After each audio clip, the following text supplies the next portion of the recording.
ইসলামী শরিয়া আইন যদি না মানি, ইসলামী রাজনীতি যদি না মানি, ইসলামী অর্থনীতি যদি না মানি, ইমানদার কি থাকা যাবে? জোরে বলেন, ইমানদার কি থাকা যাবে? থাকা যাবে না। আমার একটা এক্সাম্পল দিই। আমার মোবাইল নাম্বার 01701045882। আমাদের বাংলাদেশের সিম কোম্পানিগুলো 11টা ডিজিটের নাম্বার বের করেছে। কয়টা? জোরে বলি কয়টা? 11টা।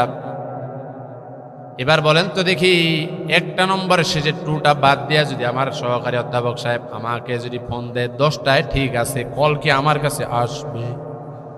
আসতে বলেন, আর একটু আসতে। কল কি আসবে? তাহলে কি সব কিছু ঠিক আছে, মাগার একটা ঠিক নাই।